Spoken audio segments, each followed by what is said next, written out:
Hello everyone, welcome to जिस English. तो आज हम पढ़ेंगे टेंस का दूसरा पार्ट। ठीक है, पहला पार्ट हो गया है कंप्लीट, जिसमें प्रेजेंट इंडेफिनिट टेंस के पूरे कॉन्सेप्ट को क्लियर कर दिया गया है। आज हम पढ़ेंगे दूसरा टेंस। चलिए शुरू करते हैं दूसरे टेंस को। दूसरा हमारा टेंस होगा past indefinite tense. Past indefinite tense, तो आज हम पास्ट इंडेफिनिट टेंस के पूरे कॉन्सेप्ट को इसमें क्लियर कर देंगे। आपको कहीं से भी कोई दिक्कत नहीं रहेगी। अगर आप पूरी टेंस को पढ़ लेंगे तो आपको टेंस से कोई भी डाउट नहीं रहेगा। तो चलिए हम शुरू करते हैं आज आपका जो है दूसरा टेंस, पास्ट इंडेफिनिट टेंस। चलिए, तो पास्ट इंडेफिनिट टेंस की जो पहचान होगी, आइडेंटिटी मतलब होती है पहचान। तो हिंदी के वाक्य में धातु, धातु क्या होता है आपको पहले वीडियो में बताया गया था, इस बार बता दिया है। जैसे हो गया धातु मतलब कोई क्रिया, जैसे हो गया जाना, ठीक है, पढ़ना लिखना खाना उठना बैठना, ये वर्ब है।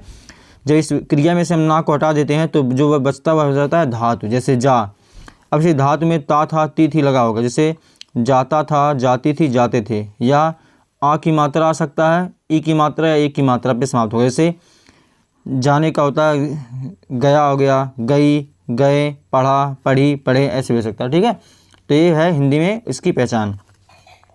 बात करें हेल्पिंग वर्ब की, तो हेल्पिंग होता है डिड, और जो मेन वर्ब क्रिया है उसका जो है V2 मतलब वर्ब की सेकेंड फॉर्म का यूज करते हैं इस टेंस में।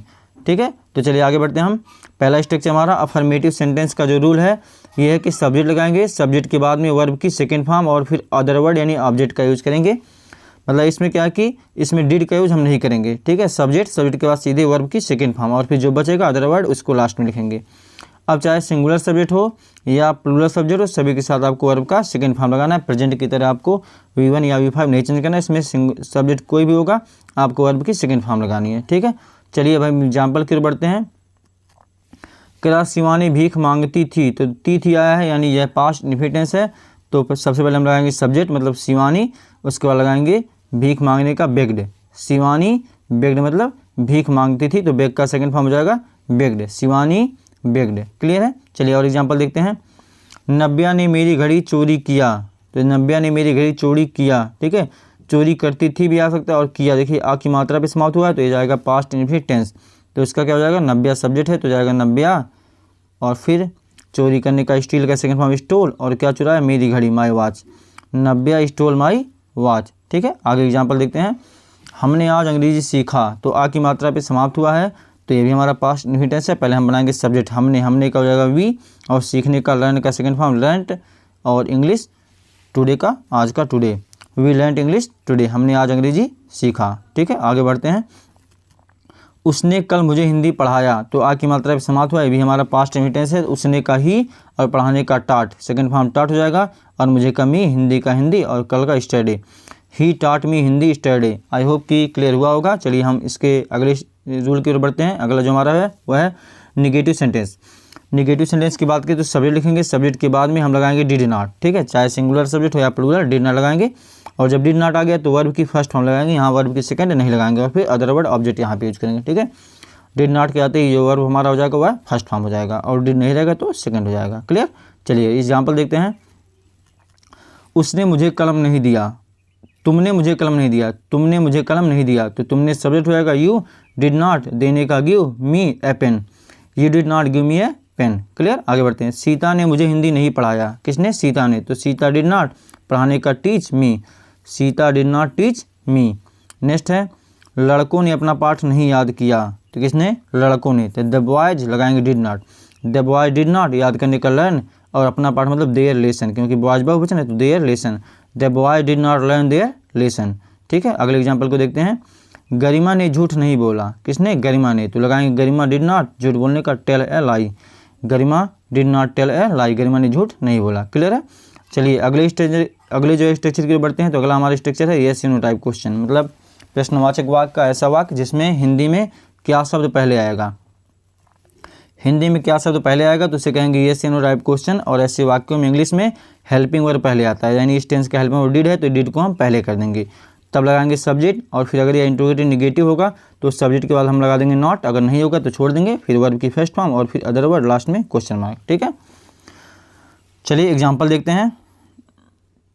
जैसे कह रहा कि क्या रमेश ने उस लड़के को पीटा, तो देखिए क्या से स्टार्ट है तो हम लगाएंगे डिड पहले लगाएंगे, और फिर सब्जेक्ट डिड रमेश, और क्या किया, बीट पीटा, पीटने का beat that boy, did Ramesh beat that boy. अगला एग्जांपल है क्या मैं अपनी बांसुरी लाया, तो डिड आई लाने का ब्रिंग बांसुरी का my flute, did I bring my flute. Next है क्या कुत्ते ने उस बूढ़े आदमी को नहीं काटा, तो देखिए इसमें नहीं भी आ गया है तो सब्जेक्ट के बाद नॉट लगा देना है। क्या स्टार्ट है तो डिड लगाएंगे, सब्जेक्ट कौन है, काटने का काम कौन कर रहा है, कुत्ता, तो कुत्ता हो जाएगा subject. Did the dog, did the dog, और फिर सब्जेक्ट के बाद लगा देंगे हम नॉट, काटने का बाइट उस बूढ़े आदमी को, that old man. Did the dog not bite that old man. ठीक है, आगे देखते हैं क्या छात्र निबंध लिखते थे, तो देखिए लिखते थे आ गया, ये भी आपका पास्ट इंडिफिनिट है, तो डिड छात्र का student, did the students right an essay, did the students right an essay. ठीक है, क्लियर। चलिए अगले स्ट्रक्चर की ओर बढ़ते हैं। अगला हमारा स्ट्रक्चर है WH टाइप क्वेश्चन, मतलब ऐसे वाक्य जिसमें प्रश्नवाचक शब्दों का प्रयोग होता है। ठीक है, इसके इंग्लिश में क्या करते हैं, सबसे पहले हम क्वेश्चन वर्ड मतलब हिंदी के वाक्य में जो प्रश्नवाचक शब्द है पहले उसकी अंग्रेजी लिखेंगे और तब फिर लगाएंगे हेल्पिंग वर्ब, डिड लगाएंगे, डिड के बाद सब्जेक्ट, सब्जेक्ट के बाद अगर नॉट है तो लगाएंगे, नहीं तो छोड़ देंगे, फिर वर्ब की फर्स्ट फॉर्म, फिर ऑब्जेक्ट यानी अदर वर्ड, लास्ट में क्वेश्चन मार्क। क्लियर। चलिए इसके एग्जाम्पल को हम देखते हैं। तुमने क्या खाया, अब देखिए यही क्या जो है बीच में आ गया, अगर ये पहले होता तो ये सेनो टाइप क्वेश्चन होता, लेकिन अगर बीच में आ गया तो WH टाइप है, तो अब यहाँ क्या की स्पेलिंग पहले लिखेंगे और तब डिड लगाएंगे। तो क्या का होता है व्हाट, हो जाएगा व्हाट और डिड, फिर तुमने का you it, what did you it, तुमने क्या खाया।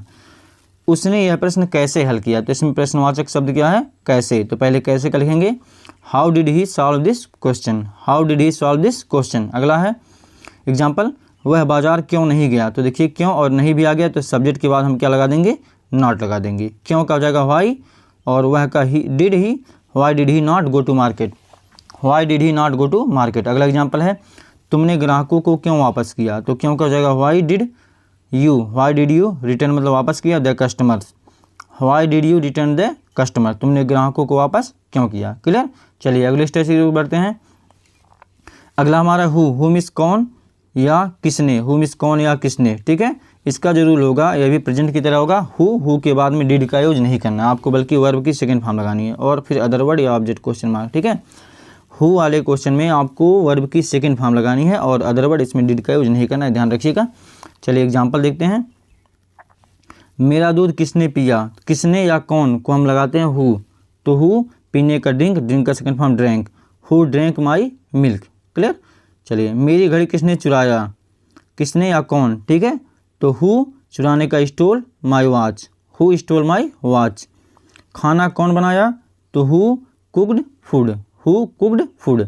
ठीक है, गाना कौन नहीं गाया, अगर वाक्य में नहीं आएगा तो हमें वहाँ पे डिड नॉट का यूज़ करना है, क्योंकि नॉट जो है बिना हेल्पिंग वर्ब के नहीं आएगा, तो हु डिड नॉट हम लगाएंगे और जब डिड आएगा तो वर्ब की फर्स्ट फॉर्म आएगी, तो हो जाएगा who did not sing a song, who did not sing a song. अगर यहाँ नहीं गायब हो जाता है तो यहाँ डिड नॉट हट जाएगा और सिंग का सेकंड फॉर्म हो जाएगा हु सेंग ए सॉन्ग। अगर नहीं आएगा तो डिड नॉट फिर वर्ब की फर्स्ट फॉर्म कर देंगे। क्लियर है। चलिए अगला स्ट्रक्चर देखते हैं, नेवर। इस टेंस में भी नेवर की फिर अलग रूल रहेगी, क्योंकि नेवर के साथ में डिड का यूज नहीं करेंगे। ठीक है, नेवर मीन्स कभी नहीं, जब वाक्य में कभी नहीं आएगा तो लगाएंगे सब्जेक्ट, सब्जेक्ट के बाद नेवर, और नेवर के साथ में भी आपको वर्ब की सेकंड फॉर्म लगानी है, क्योंकि यहाँ डिड का यूज नहीं होगा। ठीक है, फिर अदर वर्ड, तो नेवर के साथ में भी आपको वर्ब की सेकंड फॉर्म लगानी है, भी आपका क्लियर हो जाएगा। अभी एग्जाम्पल देखते हैं। चलिए कह रहा मैंने झूठ नहीं बोला, मैंने झूठ नहीं बोला, तो आई मैंने कभी झूठ नहीं बोला, आई नेवर, टेल का second form told a lie, I never told a lie. उसने कभी सच नहीं बोला, तो कभी नहीं आया है तो he never spoke the truth, यहाँ स्पीक का सेकंड फॉर्म यूज कर दिया गया है। वह कभी गाना नहीं गाती थी, थी आ गया है, सी नेवर सेंग ए सॉन्ग। अब देखिए कभी नहीं आएगा तो उस वर्ब का सेकंड फॉर्म लगाएंगे। अगर यहाँ कभी नहीं होता, यहाँ वह गाना नहीं गाती थी, तो she did not sing a song होता, डिड नॉट आएगा तो वर्ब की फर्स्ट फॉर्म लगाएंगे, अगर नेवर आएगा तो हम वर्ब का सेकंड फॉर्म लगाएंगे। क्लियर है। आई होप कि आप सभी लोगों को पास्ट इंडिफिनिट में कोई डाउट अब नहीं रहेगा। ठीक है, अभी आपका दूसरा पार्ट है, इसके बाद आपका तीसरा पार्ट बनाएंगे।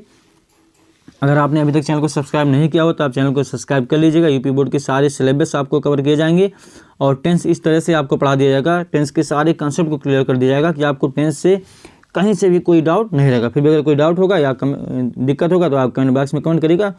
Thanks for watching.